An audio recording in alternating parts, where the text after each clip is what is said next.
Hello friends, day 5, we're back again.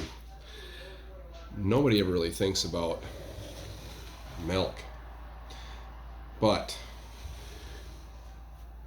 Clifton Friedman, who's a noted US author and radio host, once said, cheese is milk's step into immortality.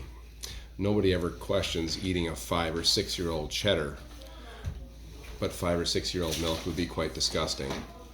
So, on today's topic, we're going to jump down a little bit south from where we were yesterday from the Netherlands. If you remember, we talked about Dutch cheese being Gouda or Gouda, and we're going to Switzerland. No, this one here we'll talk about later on. I'm making some bread so we can do some ham and Swiss. Today we're talking gruyere.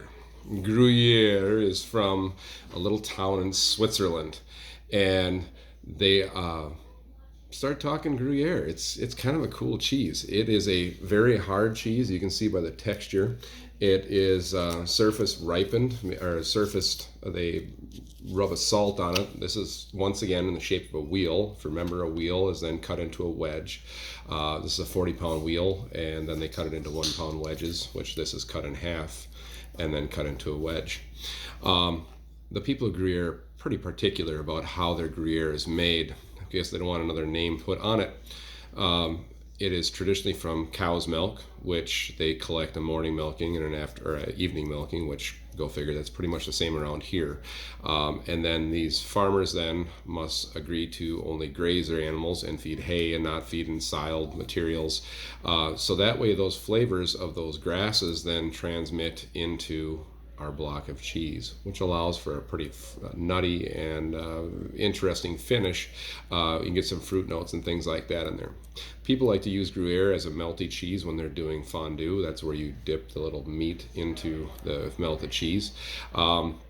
It's in the family of Swiss, Swiss-like, but it does not have the holes in there. It's an Emmentaler cousin, but these guys are pretty particular about how it's made. And I'm going to try to include a video or a link to a video of how they make it, but there's some real cool technology even in their old school methods of making this. It has to stay in a copper vat. It has to meet the standards of the Swiss government in order to be sold as Gruyere. It's aged 6 to 9 months, and then all the way up to 24 months, which gets this thing pretty hard. But stay tuned. It's Gruyere. I hope that this cheese video presentation is gruyering on you, but we'll come up with some other corny ones tomorrow when we delve into Swiss. The other cool connection is this. I have some relatives that live out in Colorado, and my uncle met my aunt, who is from Switzerland, and met her and wooed her over by polka dancing in his ski boots while he was stationed over there when he was in the service. So Tuz, thank you for your service, and thanks for bringing Martha back here. And we have some really cool family out in Colorado. Vicky, Cindy, Jonathan, this one's for you. Take care.